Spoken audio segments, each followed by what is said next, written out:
عباده الذين اصطفى أما بعد وقد قال الله تعالى في القرآن العظيم والفرقان المجيد بقدر بسم الله الرحمن الرحيم واتل عليهم نبأ بني آدم بالحق إذ قربا قربانا فتقبل من أحدهما ولم يتقبل من الآخر وقال نبينا صلى الله عليه وسلم من سن سنة حسنة فله أجرها وأجر من عمل بها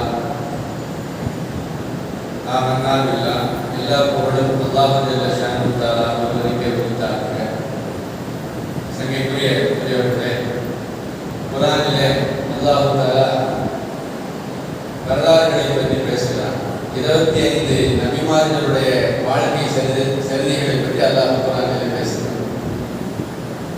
அந்த வரலாறுகளை பற்றி அல்லாஹ் சொல்வதனுடைய நோக்கம் என்னவென்று சொன்னால், மனித சமூகம் அந்த வரலாறுகளிலிருந்து பாடங்களை படிப்பினைகளை பெற்றுக்கொள்ள வேண்டும் என்பதுதான். அந்த வரலாறுகளை அது ஆதம் அலைஹிஸ்ஸலாம் ஆகட்டும் அல்லது பெருமானார் ஸல்லல்லாஹு அலைஹி வஸல்லம் அவர்கள் காலத்து வரலாறு ஆகட்டும், கியாம நாள் வரை வரக்கூடிய எல்லா முஸ்லிம்களுக்கும் அதில் பாடங்கள் படிப்பினைகள் சிந்தனையை தூண்டக்கூடிய விஷயங்கள் இருக்கிறது. அந்த வகையில் ஆதம் அலைஹிஸ்ஸலாமினுடைய 2 பிள்ளைகளை பற்றி நபியே நீங்கள் மக்களுக்கு சொல்லுங்கள் அல்லாஹ் தஆலா சொல்றார். நமக்கு தெரியும், இந்த உலகத்தில் முதல் மனிதர் யாருங்க? பாபா ஆதம் அலைஹிஸ்ஸலாம். உலகத்தில் எல்லா வேதங்களும் ஒப்புக்கொண்ட மனிதர்கள் 2 பேர். ஒன்று ஆதம் அலைஹிஸ்ஸலாம், இன்னொன்று இப்ராஹிம் அலைஹிஸ்ஸலாம். நீங்கள் பைபிள் எடுத்து பாருங்க, ஆதாம் ஏவாள். இப்ராஹிம் அலைஹிஸ்ஸலாமையும் அவர்கள் ஏற்றுக்கொள்கிறார்கள். யூதர்களும் ஆபிரகாம் என்று சொல்கிறார்கள். அப்போ எல்லா வேதங்களும் ஏற்றுக்கொண்ட நபிமார்கள் மனிதர்கள் என்று சொன்னால் பாபா ஆதம் அலைஹிஸ்ஸலாம் தான். பைபிள் சொல்கிறது ஆதாம் ஏவாளின் பிள்ளைகள். மற்ற வேதங்களும் சொல்கிறது ஆதாம் ஏவாளின் பிள்ளைகள். அல்லாஹ் சொல்கிறான், ஆதம் மற்றும் அவருடைய பிள்ளைகளை பற்றி உண்டான வரலாறை சொல்லுங்கள். என்ன வரலாறு? பொதுவாக முதல் மனிதர் ஆதம் அலைஹிஸ்ஸலாம் இல்லையா? உலகத்தில் மனிதர்களே இல்லை. ஹவ்வா அலைஹிஸ்ஸலாம் அவர்களின் மனைவி. இப்போ எப்படிங்க சந்ததிகள் உருவாகும்? அல்லாஹ் சொன்னாங்க, அந்த ஆதம் ஹவ்வாவிலிருந்து உலகத்திலிருந்து மனிதர்களை படைத்தோம்.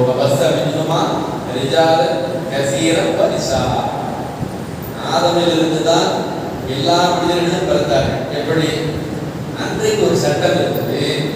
ஆதம் அலைஹிஸ்ஸலாம் அவர்களுக்கு பிறக்கக்கூடிய பிள்ளைகள்ல முதல் பிரசவத்தில் ஒரு ஆண் ஒரு பெண் பிறக்கும்.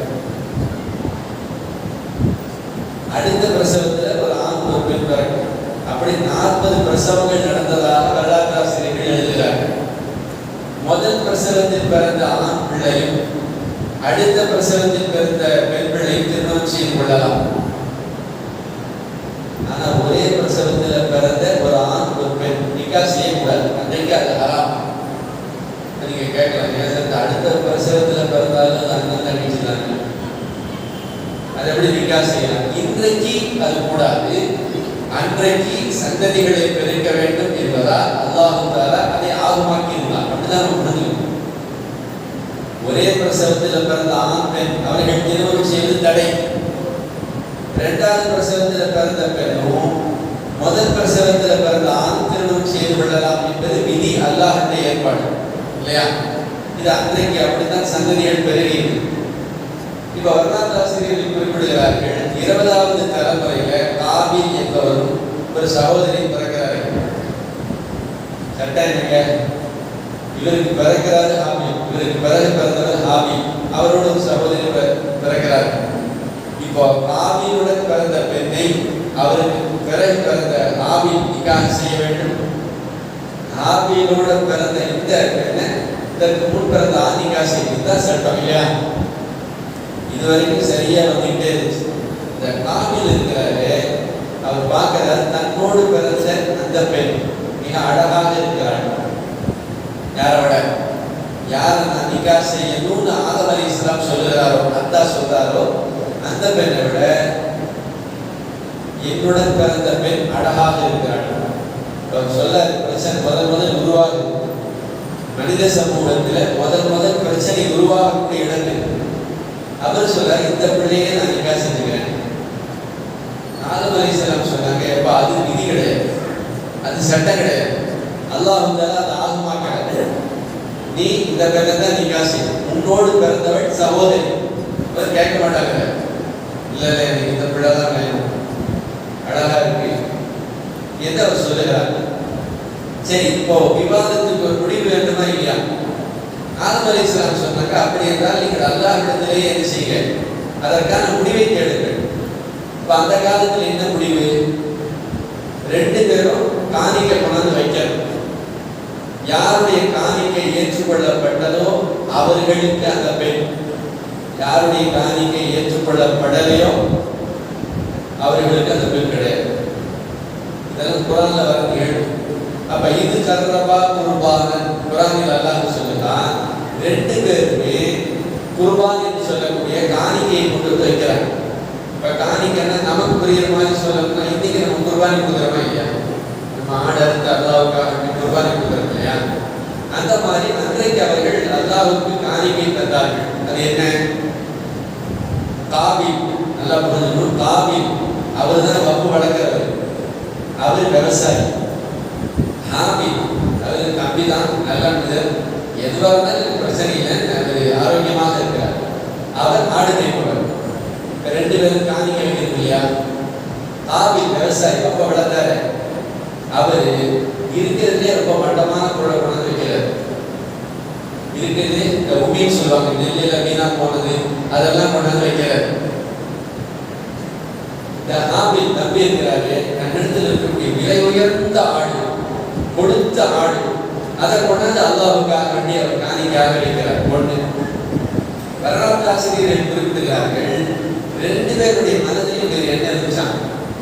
காபில் வப்பு வளர்த்தாரு, அவர் நினைச்சாரா, என்னுடைய காணிக்கை ஏற்றுக்கொள்ளப்பட்டாலும் தெரியும், ஏற்றுக்கொள்ளப்படாட்டி தெரியும், இந்த பிள்ளையை வந்து நிக்கா செய்ய விட மாட்டேன். என் காணிக்கை ஏற்றுக்கொள்ளப்பட்டாலும் சரி, ஏற்றுக்கொள்ளப்படாட்டி சரி, இந்த பிள்ளை எனக்கு தான், அதை வேற யாரும் கூட்டி தர மாட்டேங்கிற முடிவில் அவர் இருக்கிறார். ஹாபில் நம்பி இருக்கிறாரு, சட்டப்படி எனக்கு வந்தா அல்ஹம்துலில்லாஹ், அல்லது அல்லாஹ்வுடைய ஏற்பாடு என்னவோ, அல்லாஹ்வுடைய சட்டம் என்னவோ, நான் அதை ஏற்றுக்கொள்கிறேன். இந்த மனோநிலையில் இருக்கிறார். நல்ல நம்பி தான், அவர் பிடிவாதமா இருக்கிறார். இவர் அல்லாஹ் தர எதை சொல்லுகிறாங்க, எதை தருகிறாங்க, அதை ஏற்றுக்கொள்கிறேன் என்கிற முடிவில் அல்லாஹ்வுக்கு காணிக்கையாக உயர்ந்த பொருளை, மதிப்புமிக்க பொருளை கொண்டு வைக்கிறார். கண்ணியத்திற்குரியவர்களே, குர்ஆனில் அல்லாஹ் சொல்லுகிறார், இருவரில் ஒருவருடைய காணிக்கை ஒப்புக்கொள்ளப்பட்டது. ஒருவருடைய காணிக்கை ஒப்புக்கொள்ளப்பட்டது, வானத்திற்கு ஒரு நெருப்பு வந்தது, தம்பி நல்லவர், அவருடைய ஆடை அந்த நெருப்பு கடித்து கொண்டது. அண்ணன் மகுவளத்தார், அந்த ஆசாமியினுடைய நெருக்கடிகள் அப்படியே விடப்பட்டது. இதுல என்ன படிக்கிறேன் சங்கைக்குரியவர்களே, பெருமானார் ஸல்லல்லாஹு அலைஹி வஸல்லம் சொல்கிறார்கள், இன்னல்லாஹ தய்யிபுன், அல்லாஹ் தஆலா ரொம்ப பரிசுத்தமானவன். லா யக்பலு இல்லா தய்யிபன், பரிசுத்தமானதை மட்டும்தான் அல்லாஹ் ஏற்றுக்கொள்வான். அது வணக்கமாக இருந்தாலும் சரி, தர்மமாக இருந்தாலும் சரி, அல்லது 4 நபர்களுக்கு நல்ல விஷயங்கள் சொல்வதாக இருந்தாலும் சரி, மன தூய்மையோடு பரிசுத்தமாக வழங்குவதைத்தான் அல்லாஹ் ஏற்றுக்கொள்வான். இப்போ நான் எப்படி சொல்றேன், இப்போ பள்ளிவாசல் கட்டணும்னு சொல்றாங்க, இவருக்கு பணம் தேவை இருக்கு, ஆனா பள்ளிவாசலுக்காக வேண்டியது தன்னுடைய தேவை விட அல்லாஹ்வுக்காக வேண்டியது ஒரு மனமோடு ஒருவர் கொடுக்கிறார், இதை அல்லாஹ் ஏற்றுக்கொள்வான். 4 நபர்கள் பார்க்க வேண்டும் என்பதற்காக வேண்டி தந்தால், அவர் கோடி ரூபாய் கொடுத்தாலும் அல்லாஹ்வுக்கு அது தேவையில்லை. சங்கைக்குரியவர்களே, இப்ப இல்ல, மனித சமூகம் படைக்கப்பட்டு இப்பதான் வளர தொடங்குது. 20வது ஜெனரேஷன், ஆபில் நாங்க வளர 20வது தலைமுறை, இன்னும் மனித சமூகம் வளரல. போனா போயிட்டு போகுதுன்னு அல்லாஹ் காம்ப்ரமைஸ் ஆகல. அல்லாஹ் தெளிவாக இருந்தால் அல்லாஹ் தூய்மையானதை மட்டும்தான் ஏற்றுக்கொள்வான். தம்பி மனதளவில் தூய்மையாக இருந்தால் அல்லாஹ்வுக்காக வேண்டி காணிக்கை கொடுக்கிறோம். உயர்ந்த பொருளை கொடுக்கவே, எது விலை மதிக்க முடியாத அதை கொடுக்கவே கொடுத்தார், அதை அல்லாஹ் ஏற்றுக்கொண்டான். இவருடைய மனதும் தூய்மையாக இருந்தது, இவருடைய பொருளும் தூய்மையாக இருந்தது, அல்லாஹ் அதை ஏற்றுக்கொண்டான். இவருடைய மனசிலையும் அழுந்துருச்சு இல்லையா, என்னால அந்த பிள்ளை எனக்கு நான் எந்த சட்டத்தையும் ஏற்றுக்க மாட்டேன் என்கிற முடிவில் இருந்தார். இவர் அல்லாஹ்வுக்கு காணிக்கை கொடுத்த பொருள் மட்டமான பொருள், வீட தூக்கி போற பொருளை கொண்டு காணிக்கை கொடுக்கிறார். அல்லாஹ்வுக்கு அது தேவையில்லை, அவர் நிராகரிக்கப்பட்டார். கண்ணியத்திற்குரியவர்களே, இந்த சம்பவத்தில் நாம் பெற்றுக்கொள்ள வேண்டிய முதல் பாடம், நம்முடைய வாழ்க்கையில எந்த கட்டத்திலேயும் சரி, ஒரு சின்ன பேருந்து படத்தை தர்மம் செய்வதாக இருந்தாலும் கூட மன தூய்மையோட தரும், சந்தோஷமா தரும். அல்லாஹ் எனக்கு இந்த பேருந்து படத்தை தர்மம் செய்வதற்கான வாய்ப்பை தந்திருக்கிறான் என்கிற சந்தோஷம், மகிழ்ச்சி நம்முடைய முகத்தில் வரும். கேட்டுட்டாங்களே, வேற வழி இல்லையே என்கிற வருத்தம் இருக்கவே கூடாது. அப்படி வழங்கப்படக்கூடிய மலையளவு தங்கமும் அல்லாஹ்வுக்கு தேவையில்லை. இந்த சம்பவத்திலிருந்து நாம் தெரிந்து கொள்ள வேண்டிய முதல் பாடம், அல்லாஹ் எதை பரிசுத்தமானது அதை மட்டும்தான் ஏற்றுக்கொள்ளலாம். இரண்டாவது, அதாவது மனித சமூகம் இப்பதான் முதல்ல வளருது இல்லையா? இதுக்கு முன்னாடி மௌத்தே நடந்தது இல்லையா? அதுக்கு முன்னாடி மௌத்தே நடந்தது. இப்போ பப்ப வளர்த்தாரு காபி, அவர் விடுவாரா? அவர் நேரத்தை போயிட்டு வந்தாரு. முன்னால்தான் எனக்கு எல்லாமே கிடையாது, முன்னால்தான் எனக்கு எல்லா பிரச்சனையும் என்று அவர் மீது பொறாமைப்படுகிறார், அவர் மீது குரோதப்படுகிறார், வந்து சண்டையிடுகிறார். உன்னை ஒழிச்சு கட்டினால்தான் நான் நிம்மதியா இருக்கிறேன். குரானில் வந்து உன்னை நான் கொல்ல போகிறேன் என்று அவர் சொல்ல வார்த்தை. அதே மாதிரி கொண்டுட்டார். சங்கைக்குரியவர்களே, உலகத்தில் நடந்த முதல் கொலை, உலகத்தில் நடந்த முதல் கொலை, கொலை மட்டும் இல்லை, முதல் மரணமும் அதுதான். ஏன்னா பெரிய கல்லை தூக்கி நம்பிய தலையில போட்டு கொண்டாச்சு. கொண்டுட்டவே என்ன செய்யறது தெரியல. அப்ப தோல்ல தூக்கி போட்டு சுத்துற, மாசக்கணக்கா சுத்துற. ஏன் குறைக்கிறதா தெரியல, எரிக்கிறதா தெரியல. இப்பதான் உலகம் முதலாக படைக்கப்பட்டு மனிதர்கள் உருவாகி கொண்டிருக்கிறார்கள். இதற்கு முன்பு மரணமும் ஆனதில்லை. தமிழ்ல சொல்ற மாதிரி முன்ன பின்ன செஞ்சிருந்தாதான் சூழலாடு தெரிகிற மாதிரி மொத்தம் ஆனதில்லை. அதே நேரத்தில் என்ன செய்வது என்று தெரியவில்லை.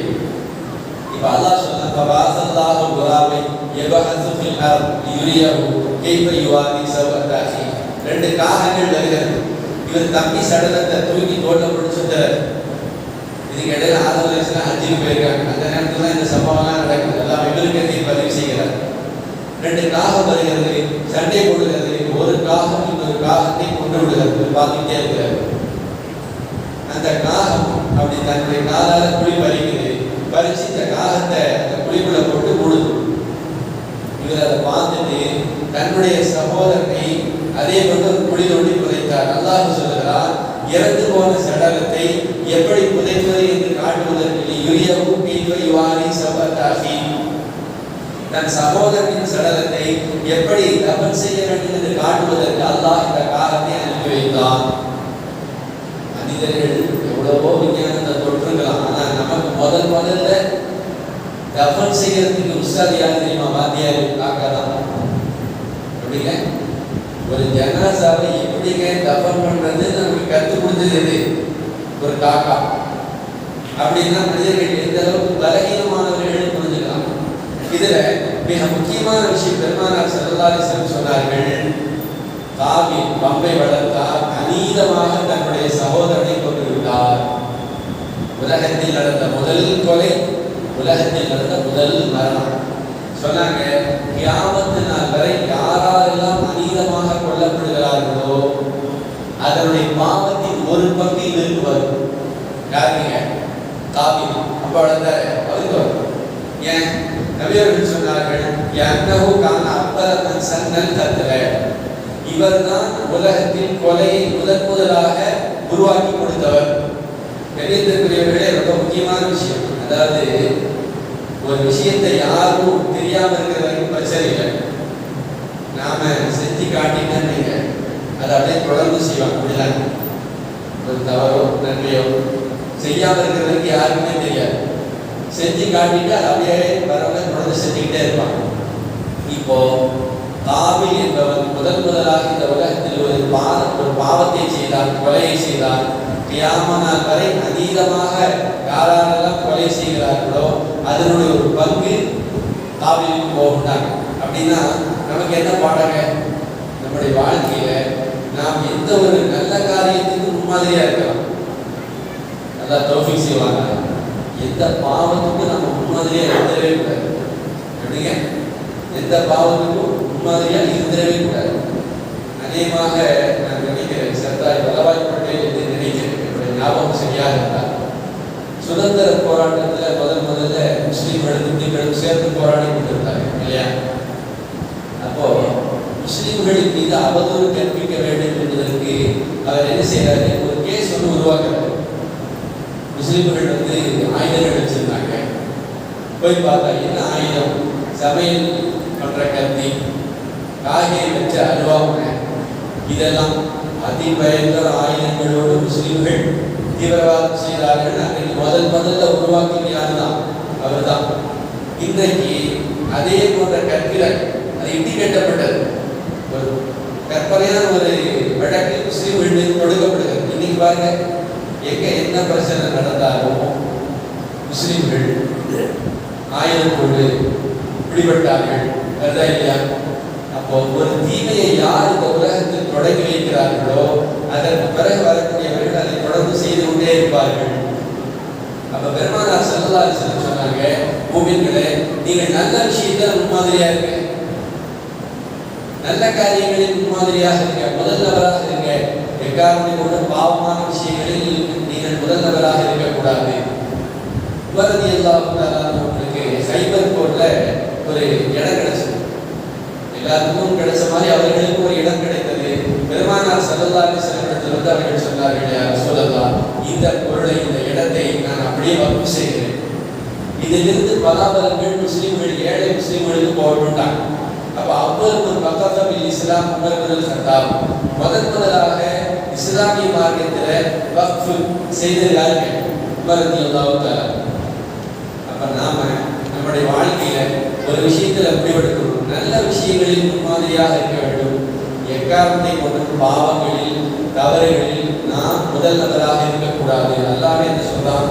யூதர்களே, நீங்க பெருமானார் நம்பாட்டி பரவாயில்ல, இஸ்லாத்தை ஏற்றுக்கொள்ளாட்டி பரவாயில்ல, ஆனா இஸ்லாத்தை மறுப்பதிலே, இஸ்லாத்தை பொய்ப்படுத்துவதிலே வல தக்கூன அவ்வள காஃபிரின், நீங்க முதல் நபராக இருக்காதீங்கன்னு அல்லாஹ் சொன்னாங்க. உங்களுக்கு இஸ்லாம் பிடிக்கலையா விட்டுருங்க, ஆனா இஸ்லாத்தை மறுப்பதிலே, பொய்ப்படுத்துவதிலே நீங்கள் ஏன் முதல் நபராக இருக்கிறீர்கள்? ஏன்? என்னைக்குமே நன்மையில முதல் நபராக இருக்கக்கூடியவருக்கு அவருக்கு பிறகு வரக்கூடியவர்கள் செய்கிற நன்மை வந்துகிட்டே இருக்கும். நீங்க ஒரு மரம் நடுகிறீங்க, உங்களுக்கு பின்னால பார்த்து யாரெல்லாம் மரம் நடுகிறார்களோ அந்த நன்மை உங்களுக்கு வந்துகிட்டே இருக்கும் இல்லையா? அதே ஒரு பாவத்தை செய்தால் அதை பார்த்து யாரெல்லாம் பின்னாடி செய்கிறார்களோ அந்த பாவம் நமக்கு வந்து கொண்டே இருக்கும். அப்ப அல்லாஹ் சொல்றான், நீங்கள் மறுப்பவர்களில் முதல் நபராக இருக்காதீர்கள் என்கிற ஒரு பாடம் இதில் இருக்கிறது. எப்படி காபில் அந்த சமூகத்தில் முதல் கொலையாளி யாமனால் மறுப்பார பாவம் இருக்கு. இரண்டாவது பாடம். மூணாவது சங்கீதங்களே மிக முக்கியமான விஷயம், ஆதம் அலைஹிஸ்ஸலாம் எப்ப சொல்லிட்டாங்களோ இந்த பிள்ளையை நீ நிக்கா செய்யக்கூடாது, உனக்கு பிறகு பிறந்த பிள்ளையை தான் நிக்கா செய்யும். இது ஆதம் அலைஹிஸ்ஸலாமுடைய தனிப்பட்ட ஆலோசனை இல்ல, அல்லாஹ்வுடைய விதி. நினைத்துக்குரியவர்களே, இதில் நமக்கு கிடைக்கக்கூடிய மூன்றாவது பாடம், எதை மார்க்கமாக நமக்கு சொல்லிவிட்டதோ அதுல எந்த சமரசமும் கிடையாது. மார்க்கமா அவ்வளவுதான், அதுக்கு மேல ஏற்றுக்கொள்ளவே முடியாது. இப்ப உதாரணத்துக்கு ஒரு நல்ல சொல்கிறார், சிலர் 3 தலாக் தெரியாம சொல்லிட்டோம், 3 தலாக் தெரியாம சொல்லியாச்சு. என்னங்க சட்டம்? நபியவர்கள் சொன்னார்கள், ஒருவர் தெரிந்து சொன்னாலும் 3 தலாக்கு தான், தெரியாம சொன்னாலும் 3 தலாக்கு தான். ஜித்துஹுன்ன ஜித்துன் வஹஸ்ருஹுன்ன ஜித்துன். நீங்க விளையாட்டா சொன்னாலும் அது நடக்கும், வேணும்னு சொன்னாலும் நடக்கும். இப்போ வரவங்க விட என்ன கேட்பாங்க? கோபத்துல தெரியாம சும்மா மனைவி மிரட்டுறதுக்காக வேண்டி, இது நமக்கு வேண்டுமானால் பொருத்தமாக இருக்கலாம். என்னுடைய அறிவு சொல்கிறது, மனைவியை மிரட்டுவதற்காக வேண்டி, விளையாட்டாக பயமுறுத்துவதற்காக வேண்டி என்று என்னுடைய அறிவு சரி சொல்லலாம். ஆனால் அல்லாஹ் ரசூலும் எதை மார்க்கம் என்று சொல்லிவிட்டார்களோ அது மார்க்கம். அதுல நம்ம அறிவை செலுத்தி ஆய்வு செஞ்சு அறிவு எதை சொல்லுகிறதோ அதை ஏற்றுக்கொள்ளுதல் என்பது தடை செய்யப்பட்டது. இப்ப எதை மார்க்கமாக அல்லாஹ் ரசூலும் சொல்லிவிட்டார்களோ அதை ஏற்றுக்கொள்ள வேண்டும். காபில் அதை செய்யவில்லை, காபில் அதை செய்யல, அவர் மதம் மாறினார், என்ன செஞ்சாரு? அங்கிருந்து போயிட்டார். அதே போல ஆதம் அலைஹிஸ்ஸலாம் அவர்கள் வரல, குடும்பத்தோட சேரல, அவர்கள் தனியாக சென்று விட்டார்கள். தனியாக சென்றவரை ஆதம் அலைஹிஸ்ஸலாம் சொன்னாங்க, அவரோடு சேராதீர்கள். அவர் போனாரு, அவருடைய சந்ததிகள் பெருகிச்சு. இங்கே ஆதம் அலைஹிஸ்ஸலாம் அவருடைய பிள்ளைகள் சந்ததி பெருகிச்சு. காபீலுடைய சந்ததிகளில் ஷைத்தான் உள்ளே போனா. முதல்ல அங்கே இசைக்கருவியை அறிமுகப்படுத்தினார், பிறகு விபச்சாரம் வந்தது, அப்படியே குஃப்ரு வந்தது. இன்றைக்கு உலகத்தில் இருக்கக்கூடிய காபீல்கள் எங்கிருந்து வந்தவங்க? இந்த காபீலுடைய சந்ததிகள் வந்தவங்க. இப்ப சொல்லுங்க, எல்லாரும் ஒருதாய் வைத்து பிள்ளைகளா? காபீலிருந்து வந்தவங்க தான் யாருங்க? இன்றைக்கு நாம் பேசக்கூடிய உலகத்தில் இருக்கக்கூடிய இறைமறுப்பாளர்கள். அப்போ ஒருதாய் வைத்து பிள்ளைகள் தான் எல்லாருமே. சங்கைக்குரியவர்களே, நாம் கற்றுக்கொள்ள வேண்டிய மூன்றாவது பாடம், மார்க்கம் எதை நமக்கு சொல்லி இருக்கிறதோ அதை எடுத்துக்கொள்ள வேண்டும். ஹலால்னா ஹலால், ஹராம்னா ஹராம், அவ்வளவுதான். அது எப்படி ஹராம்னு நம்ம விவாதம் பண்ணக்கூடாது. ஏன்னா நபியவர்கள் சொன்னார்கள், ஒரு முஸ்லிமுக்கு மார்க்கம் எதை சொல்லிவிட்டதோ அதை ஏற்றுக்கொள்வதும் கடைபிடிப்பதும் கடமை. பீமா அகப்ப கிடையாது சம்பவத்தால் அதில் மறுபடியும் முஸ்லிம், ஒரு முஸ்லிமான மனிதனுக்கு கடமை பீமா அகப்ப கிடையாது. பிடிச்ச விஷயமா இருந்தாலும் சரி, பிடிக்காத விஷயமாக இருந்தாலும் சரி, நாம் அதை மார்க்கம் என்று ஏற்றுக்கொள்ளத்தான் வேண்டும். ஏன் இதை சொல்றோம்னா, இன்றைக்கு நிறைய இளைஞர்கள்ட்ட இப்படி ஒரு மனோநிலை இருக்கு. நம்ம ஏன் அதை மாத்தினா என்ன, இது கட்டாயமாக செய்துதான் ஆக வேண்டுமா, அப்படித்தான் இருந்தாக வேண்டுமா என்றெல்லாம் வியாக்கியானம் பேசுகிறார்கள். சங்கைக்குரியவர்களே, நன்றாக புரிந்து கொள்ள வேண்டும். மார்க்கம் முடிவு செய்துவிட்ட ஒரு விஷயத்திலே நாம் கருத்து சொல்லக்கூடாது. ஒரு ஹராம 1000 பேர் சேர்ந்தாலும் ஹலாலா மாற்ற முடியாது. இப்போ உதாரணத்திற்கு மத்திய அரசு சிஏஏ சட்டத்தை கொண்டு வருது, முத்தலாக கொண்டு வந்துட்டான். அப்படிங்க 3 தலாக் சொன்னா அமெண்ட்மெண்ட் வந்துருச்சு. இன்றைய மத்திய அரசுடைய அந்த சட்டத்தின்படி கொடுக்குன்னு சொன்னோம். நான் சொல்றேன், உலகமே சேர்ந்து முத்தலாக்கு ஹராம்னு சொன்னால், முத்தலாக்கை தடை செய்துவிட்டோம் என்று சொன்னால், இஸ்லாமிய மார்க்கத்தை பொறுத்தவரை தடையாகாது. ஏன்? அது நீங்களும் நானும் சேர்ந்து எடுத்த முடியவில்ல, அல்லாஹ்வால் நமக்கு வழங்கப்பட்ட சட்டம். அல்லாஹ் ரசூலால் ஒரு விஷயம் முடிவு செய்யப்பட்டுச்சுன்னா, உலகமே சேர்ந்து முயற்சி செய்தாலும் முடிவு செய்தாலும் எள்ளி முனையளவு கூட மாற்ற முடியாது. மைக்ரோ அளவுக்கு கூட நம்மளால மாற்ற முடியாது.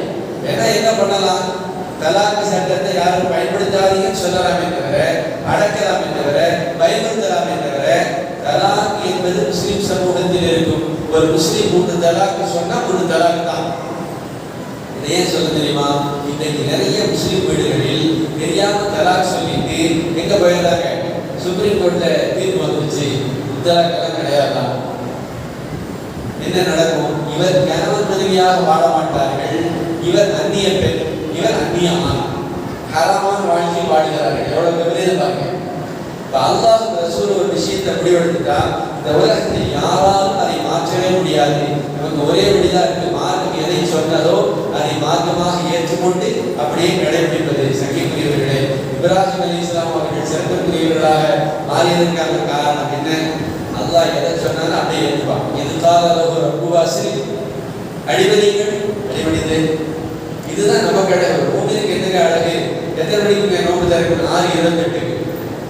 சார், எனக்கு நோம்பு வைக்கிறது ரொம்ப பிடிக்கும், எனர்ஜியா இருக்கு. நான் ஒரு 6:40 நோம்பு திறக்கிறேன் என்று சொன்னால், நீங்கள் குறித்து வைத்துக் கொள்ளுங்கள், 6:28க்கு மேல இது எத்தனை நிமிஷங்கள் கடக்கிறாரோ ஒவ்வொரு நிமிஷமும் இவர் பாவம் செய்கிறார் என்றார்.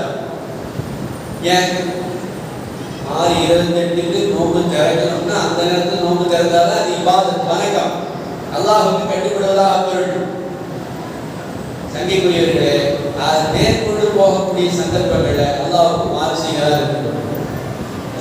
ஒது செய்வது ஒவ்வொரு கையும் 4 தடவை கழுவணுமா? நீங்க 40 தடவை கூட கழுவுங்க. 3 தடவை கழுவுறதுக்கு தான் நன்மை கிடைக்கும். 3 தடவைக்கு மேலே நீங்கள் கழுவக்கூடிய ஒவ்வொரு தண்ணீருக்கும் பாவம் எழுதப்படும். இல்லையா? 100க்கு 2 ரூபா 50 காசு ஜக்காத்துங்க. நீங்க 2 ரூபா 50 காசு ஜக்காத்து தான் அது பரவு. அதுக்கு மேல கொடுக்கறதெல்லாம் அது நஃபீலா போயிடும், நஃபீலா போயிடும். அப்படி என்றால் மார்க்கம் எதை நமக்கு மார்க்கமாக அளவிட்டு கொடுத்திருக்கிறதோ அதில் கூட்டவும் குறைக்கவும் நமக்கு எந்த அதிகாரமும் இல்லை. பெருமானார் ஸல்லல்லாஹு அலைஹி வஸல்லம் எதை சரி என்று சொல்லியிருக்கிறார்களோ அது சரி. எதை தவறு என்று சொல்லியிருக்கிறார்களோ அது தவறு. மாதாக்கும் ரசூல் ஃபஃதுஹு, ரசூல் எதை சொல்லியிருக்கிறாரோ அதை செய்யுங்கள். அம்மா நஹாக் எதை தடுத்திருக்கிறாரோ தடுத்து விடுங்கள்.